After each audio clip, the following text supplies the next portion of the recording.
This is the T-mobile Revvl 6X Pro 5G. There are things that I don't like about it at all, and there are things that I like a lot about it. So it's a mixed bag. So let's talk all about it. Hey there, welcome back to the channel. Thank you so much for being here. Let's jump right into talking about the Revvl 6X Pro 5G. It's a mouthful. It's actually a decent size for me. I like the larger screen. It is a little bit larger than a iPhone 15 Pro Max, and it has a 6.82-inch display. Despite it looking like this thing is one big display, it's not. You can see there's a fairly large chin down there.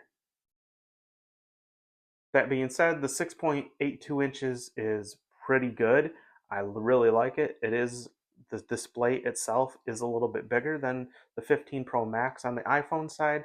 So it's a little bit longer, and it's just about equal in width.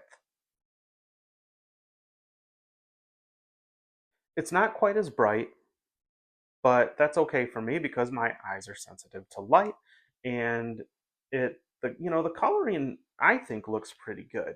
I don't know if that's coming through on camera, but to me that looks pretty good.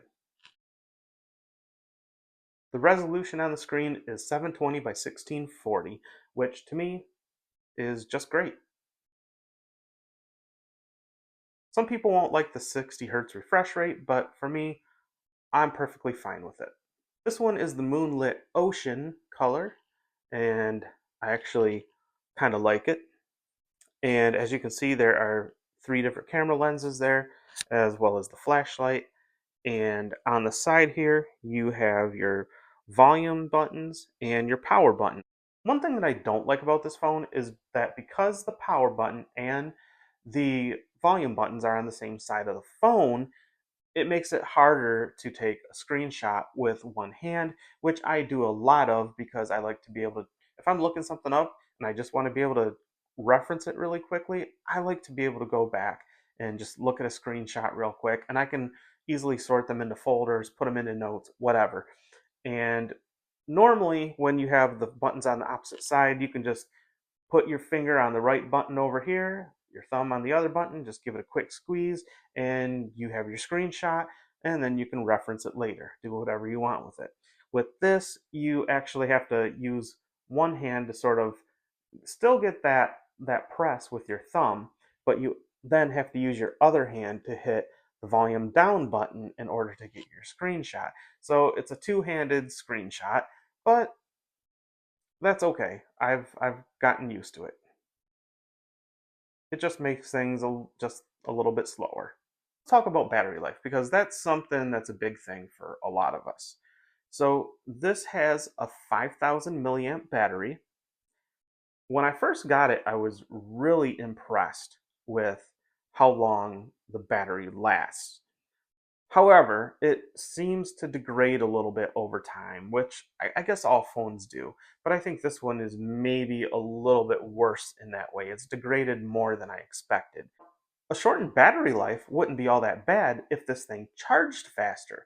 But unfortunately, and I have tested this multiple times, but this thing actually takes over 4 hours to charge. To be fair, that is going from almost dead to 100% charge, but I just had to point it out. I think that's kind of slow. I've been okay with it because I just typically plug it in overnight and let it charge anyway. One quirk that's incredibly frustrating with this phone is this weird no touch, double touch thing where sometimes you might be just typing something in and you get that vibration normally for the haptic feedback to let you know that you've touched whatever the target is on your screen. Well, sometimes instead of just a whoop, this thing will do whoop, whoop, and there's either nothing there, like you never did touch the button, or it went in, but it only went in once. Well, why did it vibrate twice? Or if it vibrated and there's nothing there, why did it vibrate if it didn't register your touch? So something is really weird with that. but it always makes me have to do a double take and see that I haven't misspelled something in the text that I'm sending or the email that I'm sending or whatever. It only really happens every once in a while, but it's still frustrating when it does happen. I was pleasantly surprised to find out that not only does this have USB Type C, which is sort of the normal thing now, but it also supports wireless charging. Again, it's not fast, so maybe plan to charge it overnight like I do.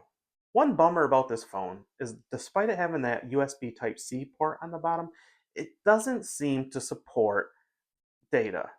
I thought it was supposed to, but every time I've plugged anything in, it will register, it knows that there's something there, but it won't see any data and it won't let you change in the settings to have file transfers or any other thing.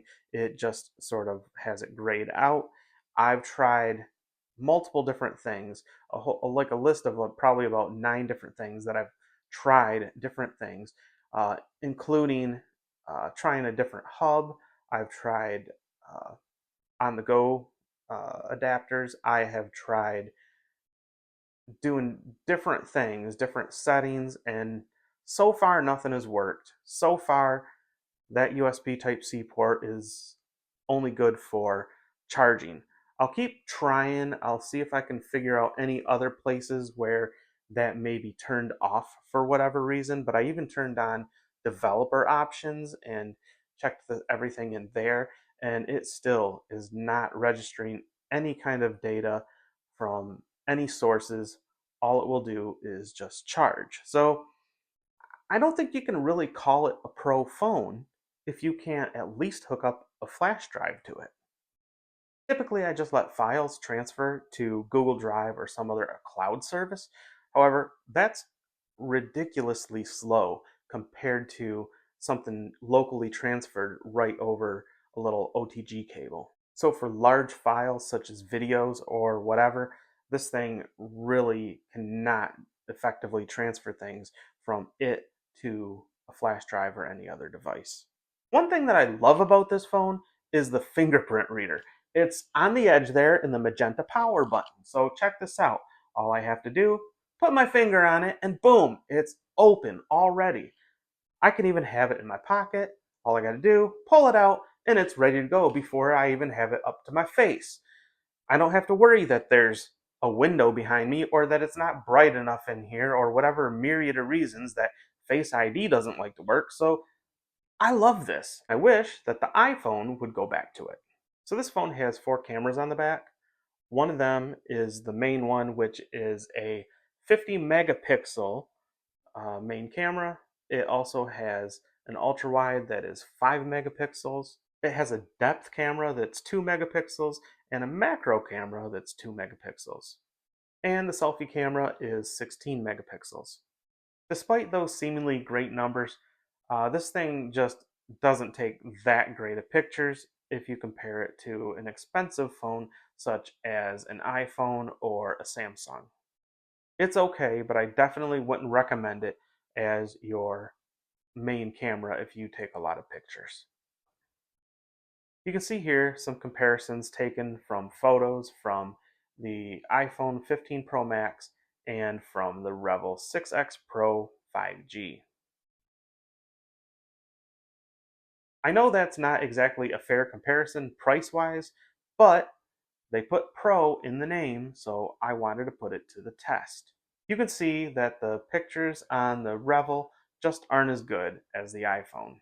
So performance-wise, this thing is okay. For everyday tasks, it's just fine. Switching from page to page on your home screen, bringing down your notifications, things like that, it works just fine. The problem is when you go to do anything that's really intensive processing, either on the CPU or the GPU, things like video editing, things like that. Some of the AI processing, it can take a while. So that is really slow. So if you're going to want want a phone for video editing, this one's not the one for you. It's painfully slow. On the upside, This thing has been getting all the latest updates. I even have Gemini as the assistant on here. I love the AI transcription feature that they added to the voice recording app. It's really cool and it can be really helpful. All right, so what's the verdict on this thing? All right, well, if you're just a normal person doing normal things, checking your email, making phone calls, of course, sending texts, using the internet, just normal things, using Facebook, whatever, it works great. I mean, I think the screen looks great. I'm really happy with this thing. It's inexpensive. I like it a lot. However, I don't think that they should have called this Pro. It has the word Pro in the name, and I don't think it should have been called that for a few reasons. First of all, when the battery life started to shorten and it takes a long time to charge, that's just not acceptable for a Pro phone. Second, not being able to connect it to a computer or a flash drive and be able to transfer files back and forth kind of negates the idea that it's a Pro phone. Finally, if you're doing anything that takes any kind of processing power, then it's just too slow to be called Pro. Let me know if you have this phone, and if so, what your experience has been like. If not, what phone are you rocking? I hope you found this video useful. Thank you so much for watching, and I'll see you next time.